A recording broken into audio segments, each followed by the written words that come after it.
Slimehouse TV, all figured out. Myself, Theo Cane. If you kept up with the channel like last week, I put up a video of my toy collection. It was literally just me walking around the toy room with a camera.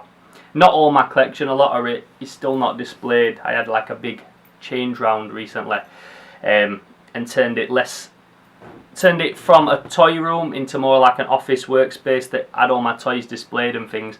So what I'm wanting to do is now and again, every couple of weeks or whatever, just do a little video showing off like some of my favourite toys, maybe some of my most recent pickups and that kind of thing. And that's a little bit like what today's episode is going to be. So this is like officially episode 1 of the new All Figured Out show. Now, if you look back to one of our last uploads video-wise, because we do a podcast every week, myself and Respect BA, I went to Florida and I did a show toy hunting all over Florida and Miami, and we called that All Figured Out, and I love the name, I love the logo that we made, so I just want to continue that by doing these as like little episodes that follow on from that, the stuff that I pick up, and just show you like what I'm buzzing off at the minute.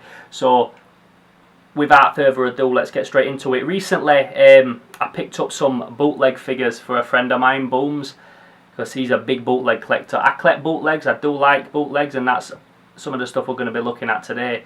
But he needed them, and he had some shit that I needed, so we did a little swap, and it ended up with me completing my set of Sungold horror figures. So yeah, Sungold horror monsters. So what I wanted to do is just show you the full set. Now, these are bootlegs. If you don't know what bootleg means, it means like the fakes. They're not licensed figures. Now, in this set we have the Mummy, we have Frankenstein, Dracula, those kind of characters, and there's no license on those characters. There's license on the look, so you can't have a figure that looks, or any kind of representation of Frankenstein that looks too much like the Universal Monsters Frankenstein, so you can't have him have the bolts in his neck and that kind of thing. So if you've ever seen a film like Monster Squad that didn't have the rights to do the Universal Monsters, but they could still kind of play with the look. They had a Frankenstein in that movie that looked quite a lot like Boris Karloff's Frankenstein, but it had the bolts in the head and not in the neck. Just little things like that.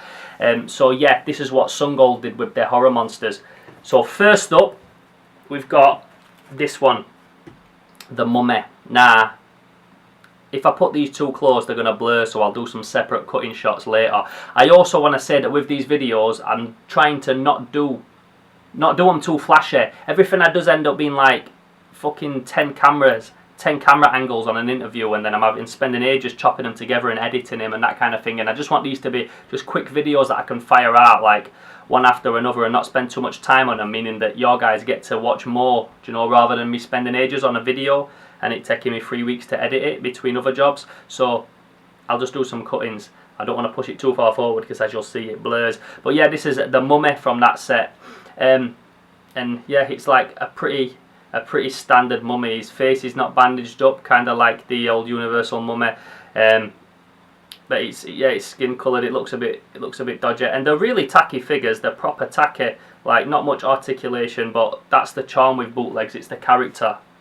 Bootlegs are all about character. They have soul. They tell a story. They're a little bit naughty. They were making figures that they didn't really have the license for, so they were doing it kind of like on the sly. Like there's lots of He-Man knockoffs and that kind of thing. They're like one of the biggest, well, like all the knockoff collectors, they're one of the most sought after things, like all the He-Man bootlegs, and we'll do another video about them another day. But yeah, he's good. What's cool about these is that when I was little, I got a load of these at Skegness. If you go to Skegness when you're little, you call it Skeggy. I put like £1 in a bandit machine on a whim and won like a tenner or something, so I bought a few of these. This was another one of the ones that I got when I was little. He's the Hunchback of Notre Dame, but he's not like your traditional looking Hunchback of Notre Dame from the old black and white films. This is like a proper mutant, toxic fucking. He's like Ego. He's more like Ego from Frankenstein. Like he's got all boils sticking out of his back and shit. He's covered in boils, covered in like horrible blisters, and that was something that was just rife in the late 80s, early 90s. Everything was gross out. You had your Ninja Turtles, Toxic Crusaders, Mad Balls, Garbage Pail Kids, all that kind of gross out shit where everything had big pustule blisters growing out of the side of the fucking head. So yeah, man, this guy looks like if he touches you, you would fully get the plague. And it's not about getting the plague. This is a guy that you wouldn't want anywhere near you. So he's fucking cool. I never knew he was a Hunchback of Notre Dame until I was a lot older. But yeah, he's another one that I got. And he's got like buck teeth and like a weird hat. His hat almost looks like the burglar from Home Alone. I forget his name, Joe Pesci's character. When he gets his head burnt off by the blowtorch. He's got that kind of like, it's either that or like some Friar Tuck thing going on. But it's blue, so it looks like a headband or like he's had his beanie hat burnt off. So that's quite funny. Next up, classic. You got the fucking Wolfman, you get me? Not sure which one he's based on. Looks like the Lon Chaney Wolfman, the Lon Chaney Wolfman more than anyone. He got that big brow and that kind of thing. And yeah, he's cool. Again, he's in some like mad pose, like the other one's not much articulation. Very, very cheaply made, but that's the charm of them. Now, I haven't got any of these on the card. I'd love them on the card because the artwork's fucking bad, boy. It proper pops with the colour. But yeah, man, he's cool. I like the Wolfman a lot. Shouts to Mike Hill, my friend Mike Hill, the sculptor who works in movies. He's a massive fan of Wolfman. Like, he made me appreciate the Wolfman even more than I already did. So yeah, you got the Lon Chaney style Wolfman there. Another one. So earlier I was talking about Frankenstein. So you've got like some Frankenstein's monster, should I say? And yeah, if he was Universal, he'd have a scar that went a little bit different, and the bolts in his neck and that kind of thing. But so yeah, so they changed it up a little bit. So he's got like a purple jacket, a bit like the Joker. You got some green skin going on, the classic green with blue hair. And yeah, man, he's just stood there looking like he's doing the monster mash, doing some crazy pose. So he's cool. A lot of the legs get a bit wobbly on these, I've noticed. So they have like squishy heads, hard bodies, and then the legs are like a bit wobbly. But yeah, man, he's fucking awesome. You gotta love Frankenstein's monster, but everyone calls him Frankenstein, so he ain't beat around fucking bush. This one's sick. You got the OG, the leader, I would say. When you get all these guys together, all the Universal monsters, if there was going to be one that leads them, it's always Dracula. When you've got like, even in like the old El Santo Mexican movies where you've got Dracula, Wolfman and shit, it's always Dracula that's like the manipulator, the brains behind the operation. And the same in Monster Squad. I mentioned that earlier. Yeah, his legs are really fucking wobbly, man. They're proper wobbly.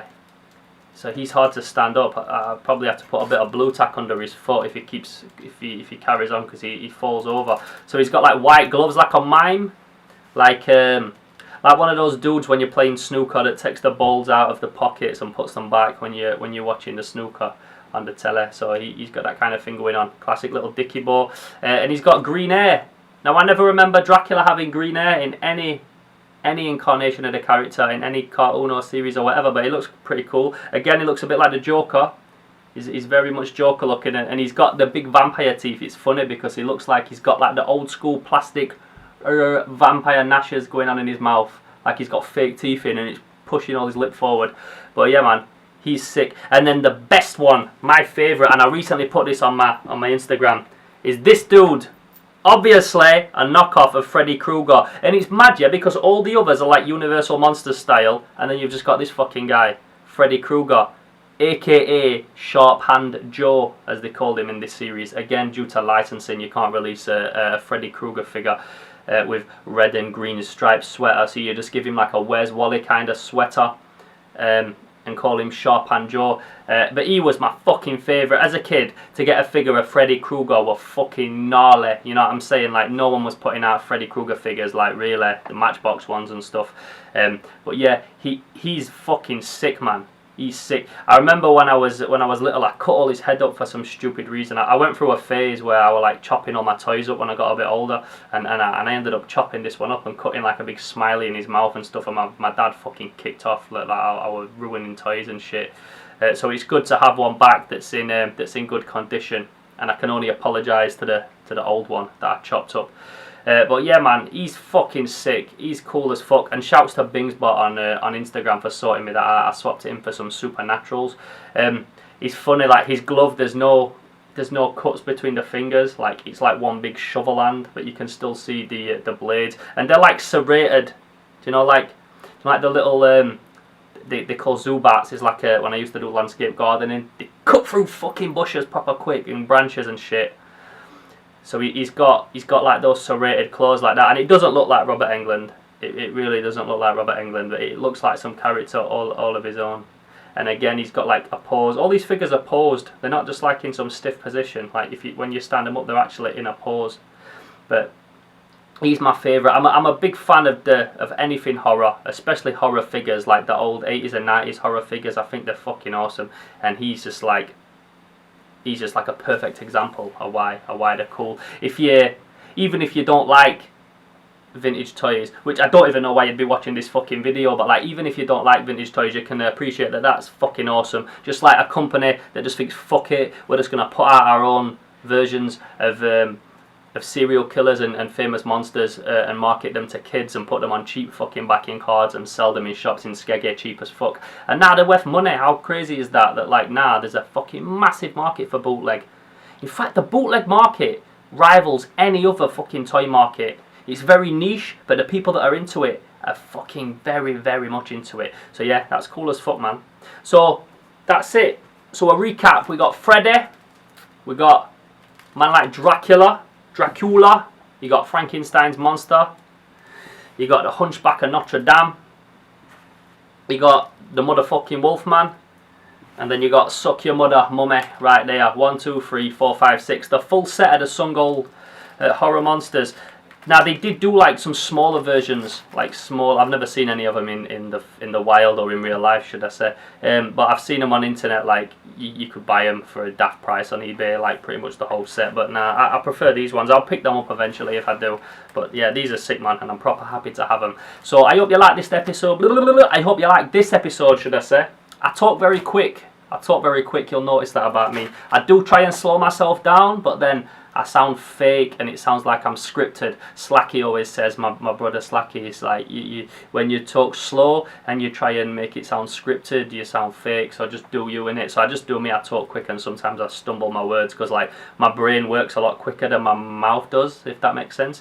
But yeah, I'm going off on a mad tangent. I'll do that, you'll notice that. I digress, should I say. But yeah, man, I hope you enjoyed this episode, the official episode 1 of the All Figured Out like regular series, and I'll be back with another video. Let me know what you want me to show next, man. As you can't really see too much, but I've got bare figures. He-Man, Thundercat, Supernaturals, Battle Beasts, random shit, Food Fighters, Mad Bulls. Let me know what you want to see next, man, and I'll do a video of that and talk some shit about that. But yeah, man, for now, that's episode 1 done. Boom.